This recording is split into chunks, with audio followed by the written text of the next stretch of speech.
Welcome to the Champion Mindset Collective podcast. I'm your host, Anthony Dahya. I'm so grateful that you're here listening to this podcast episode. Would love for you to share this episode with your friends, your family, and your workmates. And if you haven't already done so, please follow or subscribe to this podcast so that you don't miss any future episodes and we can get this podcast out to the wider community. Today's guest is Gabrielle Pearson. She's the founder and the director of Thriving and Gabrielle Pearson Coaching. She's a dedicated coach, mentor, and speaker who empowers clients to reclaim their authentic selves and thrive in life. Through one-on-one VIP coaching, group coaching, workshops, and self-paced online programs, Gabrielle helps women overcome self-limiting beliefs and embark on the journey of deep self-discovery and emotional healing. Her holistic approach blends scientific methodologies with cognitive behavioral therapy, neuro-linguistic programming, and transformational mindset coaching to guide clients towards a life renewed purpose, passion, and fulfillment, enabling them to pursue their dreams and reach their full potential. Let's welcome Gabrielle Pearson to the Champion Mindset Collective podcast. Welcome, Gabrielle. Thanks, Anthony. What an introduction. Only the best. I love it. How are you?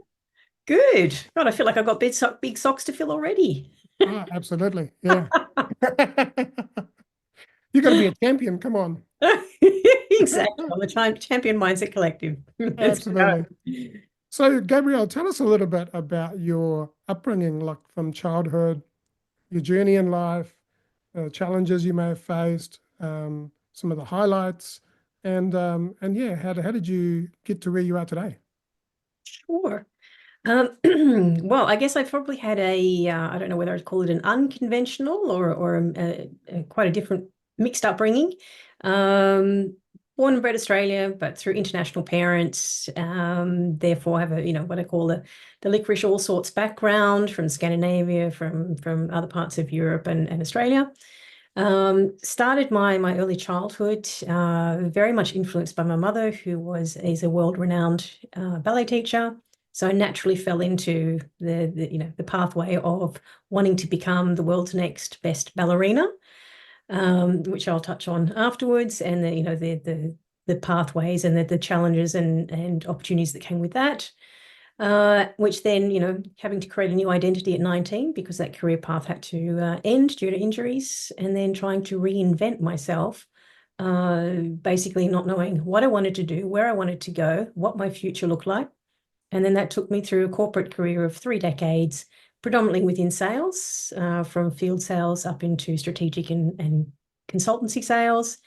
And through the various roles I had, where I was leading teams, coaching and mentoring others, that's where my passion first was born for really delving deep to understand what I call human behavior, the way the mind works, and the way that, when our mind is working for us, we can achieve greatness. And when it's out of kilter and it's not working for us, how it can really create challenges within our lives.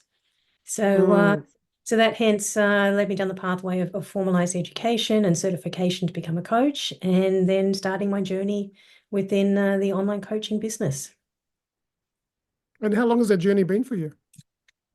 It's actually been a short journey. I only launched my business online this year, but I've been coaching in various formats, as I said, for the last 20 years, from personal training to dance and Pilates coaching, training, instructing, and then through various leadership roles in my corporate career. So it's been different formats on and off over the last 30 years. Great. Thank you for sharing that. So let's talk a little bit about overcoming self-doubt. Can you share with us a time in your life when self-doubt held you back? Oh, absolutely. I think probably, there are several examples, but the one I'll pull out today is based on definitely my 30 plus year corporate career. And there has been many times where I actually let my self-doubt stop me from putting my hand up whenever there was, opportunities, spontaneous opportunities that would come forward, either to stand up and do a presentation or for job promotions. And, at the time, instead of jumping at the opportunity and throwing myself into the fear, embracing the fear around it, I would try to stay under the radar.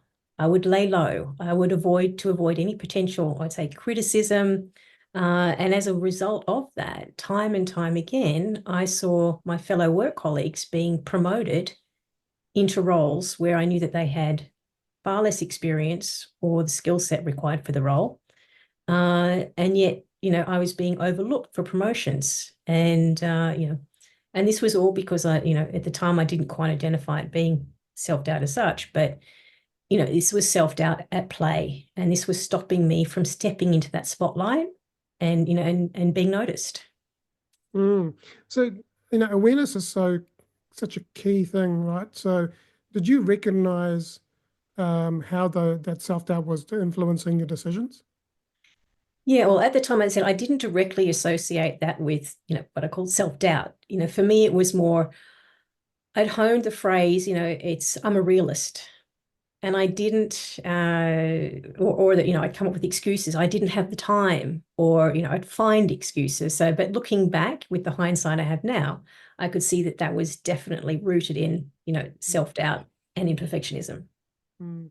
And did you have any strategies that you used to challenge and overcome those feelings? Absolutely. And I think, you've touched on it. It's the first step of any change is to raise your awareness. So I had to identify, okay, so what patterns are at play here that are sabotaging, myself, sabotaging my progress. And then I had to try to identify all the negative, what I call self-talk, that was associated with that. And then from that, it was, okay, I've got all this self-talk, which is telling me I'm rubbish, I can't achieve it, etc. Basically what I call self-destructive talk. And so I had to find a way to start reframing that and to focus more on, okay, let's start focusing, your languaging based on what you can prove. What have you achieved? Where's the facts and figures that prove that you've had a lifetime or a career of success and achievements? They don't come for free. You've worked hard for those, you know. Um, and then any fears associated with stepping out into the unknown, in the discomfort. It's like, okay, how can I try to find a way to embrace that fear, jump in Mm. with both feet, even though I don't know what the outcome's going to be, but just keep taking action and keep moving forward and pushing through it. Yeah, and often we don't celebrate our wins through the years. We're just looking out for the big things, right? And so it's so important to celebrate the little wins because then that then helps us, undo that self-doubt because it's like, yeah, hey, I did this, Like I mean, for me, like a month or two ago, I hit 1,000 plays on my podcast, and I was like, yeah, and I celebrated Absolutely. it because I'm gonna need a lot of celebrations to get to that point in my journey of this podcast being successful. And so, what advice would you have for someone who's stuck in that cycle of self-doubt, that pattern and they're revolving around and round and round Yeah. in The that hamster proverbial wheel? wheel of fear is what I call it. Yeah. And they're Exactly. constantly questioning their abilities and yeah, doubting themselves. Absolutely. Well, I mean, as we've touched on already, it's how do I increase my own self-awareness? And that starts by basically by reflecting on your own behaviors and your emotions, and then start asking yourself, okay, how often are these feelings coming up? What am I feeling? And what could be driving this? Mm. Yeah. And then sort of understanding how my actions or my inactions are coming into play. And then, as I said, start challenging those negative beliefs that I have. Ask yourself, okay, those fears that I'm feeling, whether it's in your gut or within your chest, are they actually based on reality and fact?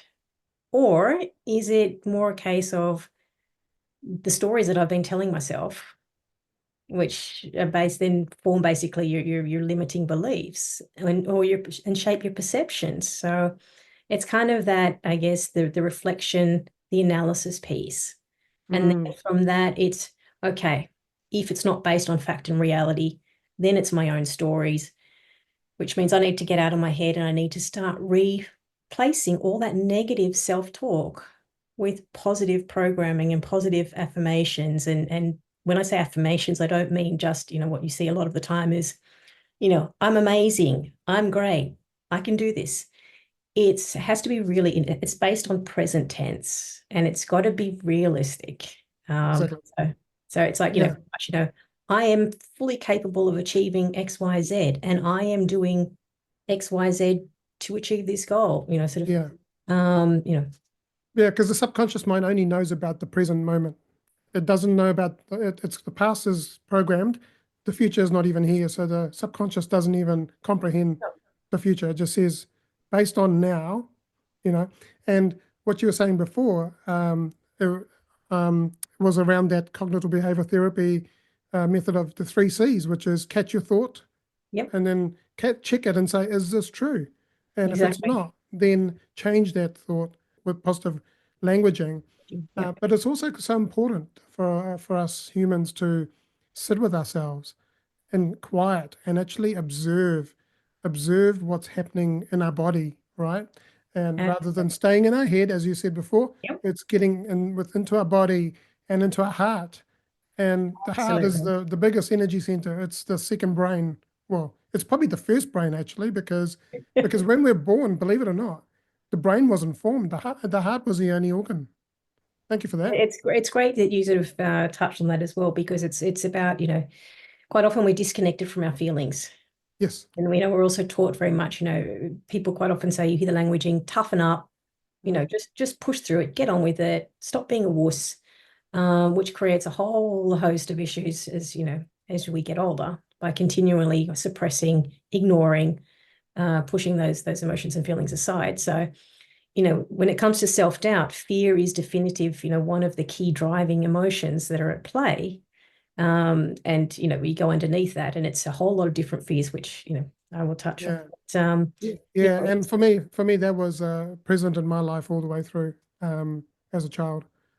Told to shut up, you know, toughen up, and yeah, and suck it up, that kind of stuff. Yeah. exactly. So, Yeah. for me, that best advice is, and I've felt it, I've lived it, and I still do, on a daily basis. There will be episodes that come up where I do feel a certain sense of fear. But now when I feel that fear, I'm like, okay, now I'm going to challenge that fear. Yeah. I'm going to identify what it is I'm actually afraid of, and then I go, stuff it. I am going to actually just jump in with both feet. Even if I don't know what the outcome is, I'm just going to give it a red hot crack and see what Absolutely. happens. Yeah. And back yourself and believe in yourself. And you know, for years, as I said, people told me to shut up. I talk too much. But I found my voice on this podcast, and I went, no one's ever going to take this away from me. You know, they Brilliant. can they can tell me to shut up, but I'm not going to shut up because Exactly. I'm sharing this message with the world. And also started to do Toastmasters to build up my skill Brilliant. around speaking. So, which which has been great because both the podcast and the Toastmasters complement each other. Oh, And without a doubt. yeah, and so if you're listening to this and you're going through self doubt, yeah, go through that. Catch your thought, check your thought, change your thought, and change your languaging. Change your languaging. I remember when I first started the coaching journey. Some of the coaches in New Zealand here, we had a meetup, and they all ganged up on me, and they said you need to, and I was like, no, I choose to, and Exactly. All about choices, and we do have choices. choices. Yeah, yeah. Did you want to add anything else before we move on? No, I think you've covered it really in an absolute nutshell. I think Yeah, you've got the key essence is there, and self-doubt is it's a big one. A lot of us struggle with it from time to time, yeah, and it morphs into various other aspects, which are all interlinked very heavily yeah, with it. absolutely. So another thing that people struggle with is perfectionism and procrastination. Oh yeah. So procrastination and perfectionism often they go hand in hand. And what is the connection between those two struggles? Oh, this is a good one. This is my jam. Yeah, let's talk about it. Well, I mean, perfectionism, that in a nutshell, perfectionism, it creates, totally unrealistic and unattainable standards, which leads to that in the, quite often the term perfection paralysis, which actually is another name for procrastination, basically. So, when we set these exceptionally high standards for ourselves, that often we get stuck. We get stuck in this form of a paralysis of fear, that we're not going to meet the standards that we've set ourselves. And then this then leads to delaying doing a task or never even starting a task. And then that becomes then this self-propagating cycle of, this procrastination. It just keeps looping around and around and around. So yes, very heavily interlinked. Yeah, I always say progress over perfection, right? Absolutely. 80% is okay. You can iterate the rest of it. Yeah. But if you keep trying to do 100%, you'll never get there because you'll Yeah. continue to keep doing it, right? Absolutely. Yeah. So how has perfectionism or procrastination played a role in your own journey? Well, absolutely. And the reason I say it's my jam is because, as I touched on very early in our session today, is that my early career, or my childhood and adolescence years, were very much shaped and formed by what I call elite sporting environments, or the performing arts environment, where the daily mantra that you hear is practice makes perfect. That is absolutely ingrained in you from day one, and you hear it several times a week, month after month, year after year. And other expressions like, you have to be the best to achieve success. You have to do the perfect performance. You have to do the perfect audition. If you want to get into that company and get that contract, you have to have the perfect body. It's totally engulfed around this perfection ideology. And when you hear that in your formative years, when your brain is developing over and over again, you attach your whole identity becomes, deeply ingrained in this whole perfectionism mindset. And and then later in my corporate career, even though it's a completely different career pathway, I would see that play out in different ways. And it's quite often, some companies I'd work for, they would say, you'd achieve your KPIs or your targets, but they would come back and they'd say, that's great, you hit that goal, but even better if. Or they would then give you an extra stretch target. And it's this culture around striving for extreme excellence or over and above achieving, that continually feeds and drives perfectionism, not only in your childhood and adolescent years in the sporting environment, but also in the corporate environment as well. Yeah, they're just dangling the carrot in front of you, right? So that you do what they tell you to do. Exactly. Yeah. And you want to show up as your authentic self and do your best you can, without having to feel like Yep. you're never going to get there type thing. So when we have this procrastination and perfectionism, how can we start to address the root of that symptom? How do we treat that symptom? Absolutely. Well, great introduction there, because procrastination is actually, it's a byproduct, and it's a byproduct of what I call deeper self-sabotaging behaviors and limiting beliefs. And these self-sabotaging behaviors and limiting beliefs, they come from back to fears. And it could be fear of failure. It could be fear of success. It could be fear of not being in control, fear of not being good enough, fear of not being smart enough, even intergenerational conditioning, the way our parents raised us, the way they talk to us, their parents, and further back in the generations, and even childhood traumas as well. So there's a lot of underlying elements that come into play that shape our stories and our beliefs. And then the way they play out is, as I said, through, these self-sabotaging behaviors of perfectionism, procrastination, imposter syndrome, self-doubt, lack of self-worth, etc. Yeah. So what's some practical steps that the listeners can take away to stop procrastinating and move forward with their goals? For fear of sounding a bit like a broken record, awareness is always the first step. Absolutely. My philosophy in my coaching is awareness, Yes. discovery, and aligned action. Oh, I love that.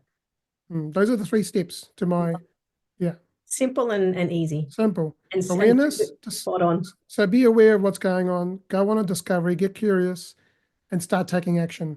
Because if you don't Absolutely. start, you don't finish. Nope. Exactly that. Exactly. Yeah. Yeah. So I mean, it's again, it's back to without what I call conscious awareness. So Mm. the only way you're going to be able to through self-awareness is you have to start peeling off the layers. You've got to think, okay, this is what my challenge is. But quite often you find when you start working on that, no, it's another layer deeper and deeper and deeper until you get to the initial root cause. And then you start looking at the layers that have been laid up on top, which has ended up manifesting itself in your behaviors today as an adult. Yeah. So, it's about really digging deep and doing that deep inner work to find out what are those underlying fears and beliefs that are triggering me, and then start challenging those. And that comes back again with the languaging, the way you talk to yourself, Mm. the affirmations, doing your check process. Is this based on fact and reality, or is it imagined based on my stories, my beliefs, and my perceptions? Mm. And then there's in cognitive behavioral therapy, as you know, is it's about reframing. And it's reframing that fear as an opportunity for growth. Yeah. So every time you come across a situation or an event or a task that fills you with fear or anxiety, then try to feel, first of all, acknowledge the feeling that you're feeling. So if you're feeling it, say, yeah, I feel you. You're very real and I acknowledge you and you're allowed to be there. But I'm not going to let you paralyze me. Mm. I am going to embrace you fear and I'm going to step in. I'm going to push through my discomfort because I know that on the other side of that discomfort, there's actually growth and there are Absolutely. opportunities to be had. So Yeah. I'm going to take that. Yeah. Absolutely. I prefer to live in my uncomfortable zone permanently because I'm growing all the time. And I say that to people is that I'm living uncomfortable zone all the time. And also what you're saying before, our subconscious mind is usually running the show, In the right? bus. It's running the show. And the thing is, if we don't become conscious about what's going on in our life, then we can't then be able to change what's happening. The other thing is, often when we go through that flight, fight, freeze mode, uh, logical brain shuts off, and Absolutely. we're going into emotional and fear and the Yeah, protection mechanism, right? So it's taking that. I've heard Mel Robbins talk about the 5, 4, 3, 2, 1 method, but really just regulating yourself and knowing that hey, what's happening is not something that you've made up now. It's coming from your childhood, and it's your child absolutely. self that is crying out and saying, I'm scared about this. Yep, And you, as the adult, have the responsibility to tell that little child that, hey, everything's going to be okay. it's okay. Yep, And I feel that the more we feel our feelings, and as Eckhart Tolle says, our thoughts are like clouds. You just let them pass and say thank you. And then once you start to get to build that, once you have that awareness, and then the acceptance of what happened, and then let go of it and heal through it, then that's when you can move forward. absolutely. And the real kicker here is that our brains are actually programmed by default to go to the negative. Absolutely. Yeah. So, when you're aware of that, it's like, okay, so, it's going to naturally want to default to the negative. And now I've got to try and sort of counteract that. And you can only do that through your conscious awareness, conscious thought, active thoughts, day in, day out, because your brain will keep trying to default to its default program. And you got Yeah. to keep trying to override the software Yeah. so that you can Absolutely. eventually Yeah. reprogram the software that runs off. Yeah. Yeah. Absolutely. Wow. That was great. I enjoyed that topic.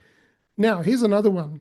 This Yeah. one, this is where people walk around. It's almost like they've got masks on, walking around in a cabaret show, like one of those, like masked ball things where they're walking Excavated around balls. with Yep, exactly. masks on, right? Yep. So, how do we break free from the imposter syndrome? Like, it affects lots of high achievers, and it shows up in our life. And Mm. how do we navigate that? Well, as you said, I mean, it's what I call one of these hidden, people have become so good at putting up this mask, this facade. And I think if we ever really knew the real number of people who actually suffer from this, I think we would be blown away. And even the caliber of people suffering from this, we would be blown away. I've lived it myself. At times it has been so debilitating that it's almost completely destroyed my career. So, if you feel like you're, at times, if you feel like you're a fraud, if you're thinking that, people, oh, they're going to see through me. They're going to see through my mask or my smoke screen, and they're going to go, hey, girl, we don't think you're potentially capable of doing this job that you were hired to do, which is absolute, excuse my language, BS, because that's all up in your head. You're the one telling yourself, it's your perception that you think these people are talking about you in that way, which is not the case. So to navigate it, you've got to, again, it's about being aware that this is running the show. You've got to tame the beast. And to tame the beast, it all comes back to, again, it's all interlinked. There are these, self-sabotaging patterns. It's the fear of not being good enough. It's the fear of potentially being a failure, the fear of embarrassment. And, then this is even more paramount, where you need to start pulling your focus away from that negative messaging that's coming in, and you need to actually start really diligently and focusing on all of your successes, on your skills, on your abilities, on your experiences. And then you need to start, I guess, validating that. And quite often I say that, that there are several ways you can do that. Just by thinking it is not necessarily going to impart the change. But if you can involve other senses, so that you start either, keeping a journal or noting down, think back to all the successes and little wins you've had, no matter how big or how small. Start documenting them down, and then start telling them to yourself out loud. So you're engaging the visual, you're engaging the audible, and then you're through the act of writing, again, you're getting your brain to have to start acknowledging this. Have them on hand every time you start to doubt yourself or you feel the imposter syndrome coming into play. Start doing your little checklist. No, I've achieved this, this, this, this, and this, and I did it because of these skills or these abilities that I have. I've proved myself over the years. I've done all these achievements. They weren't handed to me. It's good old grunt and hard work. So, you know what, girl? Got your back. You can do this. You're fully qualified to be in that role, doing that job. And reflecting back on all the facts to get you there. Yeah, absolutely. Absolutely. So how can we, what daily practices could we use or affirmations that can help us combat these imposter syndromes and embrace their expertise? Well, yeah, as I said, it's as far as keeping this journal. So track your wins. Write them down, your achievements, even small ones. Remind yourself that you were the one that was the catalyst to drive these achievements. When the self-doubt comes in, again, question, what's the evidence that this self-doubt is based on? No, I've got the facts and figures here to base it up. I'm capable. I have the skills. I have the experience. I'm where I should be, and let go of that doubt. Another one, which I call stay in your lane, and that's stop comparing yourself to others. It's so self-defeating when you do that. Everybody has their own journey, and I can guarantee you most of the time you don't actually really know what's going on behind that facade that others are putting up. They could be dealing with their own demons, but you never know. Again, so focus on your own journey, focus on your own achievements, and focus on the tasks or the job at hand, and specifically the steps that you need to take to make sure that you achieve that goal from start to finish. And, the other one is a job is a job and you are you. Try not to be what I call enmeshed with your job. In other words, your job, don't allow yourself to become, that where your job becomes your identity or your self-worth. A lot of people do that. I have been in that situation before. I've had to learn to say, no, my job doesn't define me. It doesn't determine who I am as a person. and keep in your lane, so to speak. Yeah, absolutely. No, that's a good one. And like often people do to compare themselves to others who have spent 20 years getting somewhere, and then they're going, "Why aren't I there?" And I'm in my first year. It's like, Absolutely. yeah, because the other people have done so much work to get there. So just go on your journey and take your time, and you'll get there. Like I started this podcast in November last year. Uh, I didn't know how I was going to get to this point, but I just kept doing it consistently until and learning from the greats, right? I listened to Lewis Howes and listened Mm. to um, Ed Mylett and listened to Jay Shetty, all these guys, and Rob Dial, but what I do is I get I don't compare myself, but I actually learn from them and go, what are they doing that I can do Exactly. to make myself better? Yeah. So here's another one. Resilience is such an important thing in life, right? When we're going through setbacks, and you and I both, we were having a conversation before this podcast around redundancies, right? Yes. I think Absolutely. I think you said you had 7 redundancies, and I'm Yeah. currently going through my fourth redundancy. And it takes a lot of resilience, build up a lot of resilience to get to that point. So setbacks are inevitable. They're going to happen, right? But they often fuel self-doubt and the imposter syndrome. How do you build resilience to keep moving forward after a setback? Absolutely. Well, first of all, I think, resilience the way I look at resilience, it's just like building a muscle. When you go to the gym, you have to keep doing the reps to build the muscle up. The more you build the muscle, the less or the lower the risk of injury, because you're working on loading the muscle. And so resilience for me is exactly like that. It's you're building the resilience muscle in the brain, because life is, as you said, it is completely unpredictable. Life is going to throw you curveballs, and they're going to come at the most unexpected and unwanted times in life. And the more they happen, the more you have to find ways to lessen the impact of those events, really seeping in and destroying your self-confidence. And you've got to find ways to bounce back, like that little rubber ball that you throw down and it bounces back. And I think, most of the people who know me joke around. They say, you're one of the most resilient people I know, Gabby. It doesn't matter what comes your way, you still bounce back. Does that mean it doesn't hurt? Of course not. It hurts. Does it suck? Absolutely. Do you go through, a temporary dip and feel a whole lot of overwhelming emotions? Absolutely. But it's the ability to be able to really stay focused, to try and, first process your emotions, let those come out, don't squash them and suppress them. But then it's, okay, how can I stay focused, with clear, conscious decision-making process to react to this in an emotion, in a what I call an emotionally stable or logical way, so that I don't, so that when things go wrong, and they will, that I can bounce back faster and I can keep going, I can keep moving forward, with confidence, rather than getting stuck and dwelling on what went wrong. Because that's the biggest killer, is it's the level of acceptance. This has happened to me. I don't like it. This is what I'm feeling. Processing that, working it through, but then seeing, as you probably use languaging as well, any form of what I call failure or mistakes, it is a form of feedback.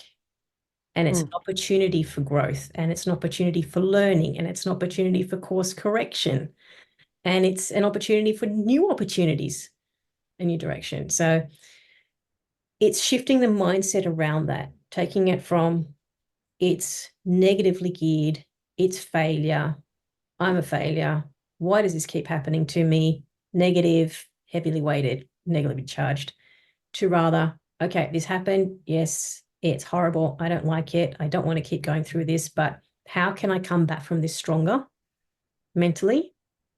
because it is going to happen again and again. And that's, that's the way that I look at failure is one, definitely looking at to embrace it and the opportunities in that. Yeah. And there may be a learning in that situation as well, that if it keeps happening, then maybe God, universe is trying to tell you something. Oh, yeah. Yeah. And yeah, I've been asking that over the last few weeks, going, what is my learning? And I think I've come to a conclusion. And yeah, so what I was going to say was, like, it also, I remember a manager of mine years ago saying, Anthony, do you know what a mistake is? And I said, oh, that's bad. Okay. He says, no, no, no, no, no. Yeah. He says, look, when you make a movie, I said, yeah, you have a lot of mistakes. I'm like, yeah. He said, well, eventually you get the right take and you make a multi-million dollar movie. And he says, well, it's just feedback. And I'm like, ah. And I remember for years, I was not good at taking feedback. No, No. But, now I'm like, oh, tell me more. What, exactly. how can I improve, And so how does it affect our self-worth, do you think? And, like, and how can we reframe that failure? Because it does affect our self-worth and our Certainly. self-esteem. I think the best way to approach this, and I naturally have a very analytical mindset, and I try to encourage people who are going through very challenging times I call it reflection analysis. So it's asking the whys, the whats, and the whens. So the first job or task is to get all of these thoughts out of your head. Specifically, if you're a chronic overthinker, get it out. Get your feelings out of your head, get everything on paper, and start asking, or firstly, reflecting on what actually happened, and then ask yourself, okay, so why did this happen? What role did I play in this, or did I play a role in the outcome? What was it within my control, or was it an external environmental factor that came in play? So that you start to sort of what I call you remove the animosity or the negatively charged emotions around it, and you start looking at the real facts around it. And quite often you find out that, okay, if this was something that was outside of my control, then it's nothing that I've specifically done to contribute to this. If it is within my control, okay, what potentially could I have done differently to avoid this situation, if at all possible? And once you start doing this, what I call this reflection analysis, things start to become a lot clearer. Again, you've immediately removed what I call the emotionally charged components from it, and you're looking at it, you're engaging your logical part of your brain and saying, okay, this is the reality of what's happened. This is why it's happened. This is what I can or can't do about it. And then it's shifting the focus to moving forward. So it's okay. Yeah. Instead of dwelling on all the mistakes, focus on the next steps or the solutions. Mm. And that's basically, it's about positively reframing that situation. Yeah. That's awesome. And a lot of these things, here's another one. Self-compassion is so important, right? In the face of imperfection, self-compassion is so, so important. How can how important is self-compassion in overcoming perfectionism and imposter syndrome? I would say it's absolutely paramount. It's essential Mm. to be able to get to a point where you can start to overcome perfectionism, imposter syndrome. You have to, if you don't have self-compassion, there is this inner rejection of self. You need to be able to move to a place where you can actually start to accept yourself and all the various different parts of yourself. And I call it the good, the bad, and the ugly. You may not necessarily like the bad or the ugly, and you can definitely work on changing the bad and the ugly, but they're still part of you. So you have to be compassionate to yourself, to that deep inner child who, through whatever life experiences they've been exposed to, potentially didn't feel the support or the love or the safety that they needed, and therefore they had to develop, safety mechanisms or strategies to help them navigate through life. And it's only, when they usually get older that starts playing out in different ways. So be compassionate to yourself. Start Yeah. to try to accept all those parts of you. Start to try and develop self-love for yourself without judgment, and just accept, that this is who you are. Yes, absolutely. There are things you can change about yourself, and there are ways to go about that. But you got to be, and that also comes back to the languaging. You've got to change the languaging that you use towards yourself. In fact, the majority of people, the way we talk to ourselves, we would never be caught dead talking that way, for example, about our friends. So the languaging we use to ourselves is very disempowering, very negatively geared. And sometimes I use the analogy, if you had a loudspeaker function in your head with a switch, when you start talking negatively about yourself, if you could turn that on and broadcast that messaging out to the public, what do you think the responses would be from those around you?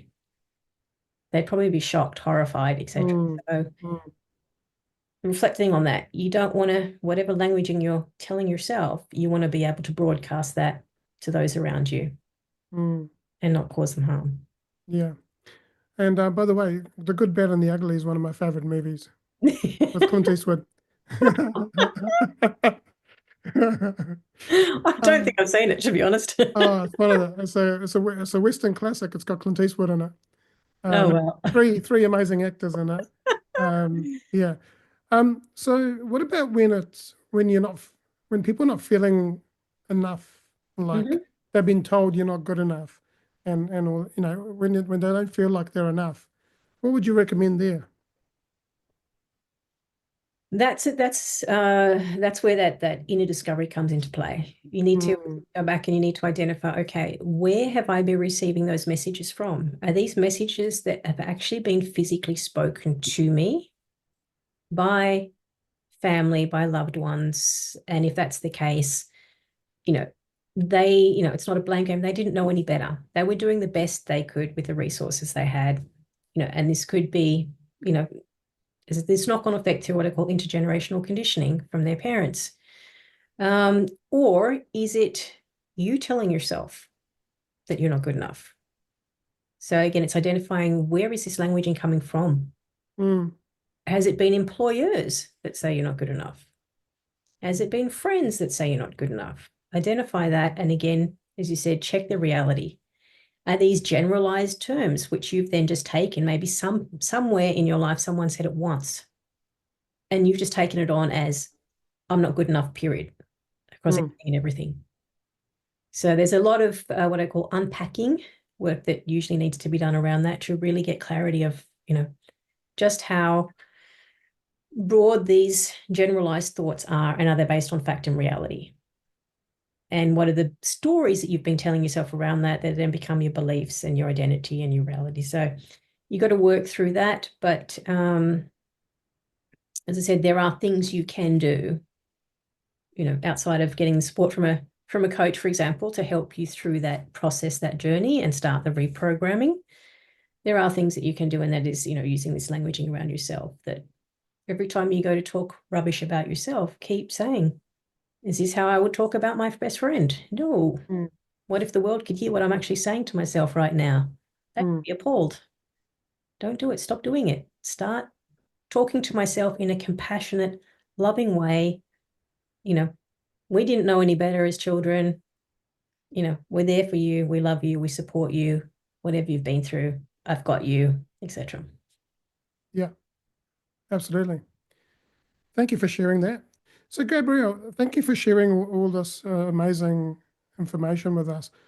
And if people would like to get in touch with you, how could they get in touch with you? And if they want some coaching, or they just want to get in touch and have a chat with you. Absolutely. Multiple ways of I guess, finding me or searching me down, through Google search, Gabrielle Pearson Coaching. You'll come across my profile there, which has links to my website, or on my website, Thriving with a Y, thriving.com.au. Also have my social profiles on LinkedIn, Facebook, and Instagram. Cool. And yeah, we'll check those links into the show notes or the description so that people can click on them. Right, we're at that point now where I've got 5 quick fire questions for you. Ooh, You can choose to answer those in one word or a sentence. oh God. So One word, that's hard for me. yeah, so here we go. How do you define success, and has that definition changed for you over time? Yeah. Define success. I think success has definitely changed up until this part of my life. It's definitely going to morph and change moving forward. Two parts of that question for me. One is for me, success would be for me to arrive at a point where I have total self-acceptance, total self-love, again, for all the good, the bad, the ugly. And the other part would be able to continue to feel that I'm making it a considerable impact on the lives of people that I'm coaching, improving their lives for the better, and to be able to, through my passion, create a life and a legacy that I'll be able to pass on to my child. Mm, nice. Who's been your greatest inspiration and why? That would have to be my mother. Mm, She was the eternal optimist. She was, probably one of the most resilient, persistent, driven people I know. And especially when you understand her background, she was went through the Second World War in Europe, came to Australia as a displaced person and war refugee. But yet, you would never hear anything negative out of her mouth. She would have the analogy is there's no such thing as I can't. Um, Entrepreneurial spirit, and she's, her legacy, she's touched lives and the hearts of thousands of people. So for me, that's, I am who I am today because of the values that she's instilled with me. yeah, awesome. Sounds like a great mum. Yeah, she Yeah, was a hard taskmaster, but yeah. hey. So, what is something that you believe that others may disagree with? Oh, gee, I've read that procrastination is just laziness, which I'm sorry to say is actually BS. It's not. No. Procrastination, as we've talked about, it's actually a byproduct of deep underlying self-sabotaging patterns, which come back to deep-rooted fears. Um, so it's very real, and yes, it's a form of a protection mechanism. The other one that I guess myth busting, I've also heard that imposter syndrome doesn't exist. And I can tell you that it's very real. And those people that are suffering from it, they suffer in silence. It is very painful. And it's also, again, interlinked, comes back to those self-sabotaging patterns and limiting beliefs, deep rooted in this. Yeah. Mm. Yes. If you could go back and give your younger self one piece of advice, what would it be? Do not strive for perfection. It's unattainable and it'll only cause you a whole lot of pain. Mm. Trying to live up to that ideology. Yeah, yeah, absolutely. And lastly, what is one last message that you'd like to share with the world? Well, as a mindset coach, I think this is a no-brainer. It's your mind and your mindset are the greatest asset that you have in life.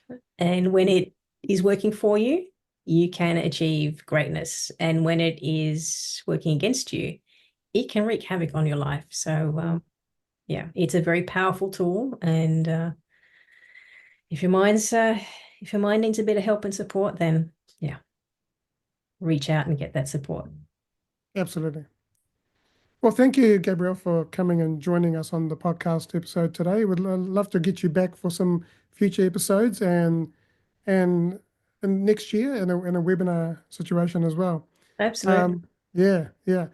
And if you've been listening to this podcast and you've got some insights or you've been inspired by this and you want to get in touch with Gabrielle or myself, please do so. There'll be links in the podcast episode description. Make sure you share this episode with your friends, your family, and your workmates, or someone who could benefit from this. And if you haven't already done so, please follow and subscribe to this podcast so that you don't miss any future episodes and we can get this podcast out to the wider community. And lastly, I want to say that you are loved and you are worthy. Champion your life and champion your greatness. Have an amazing day.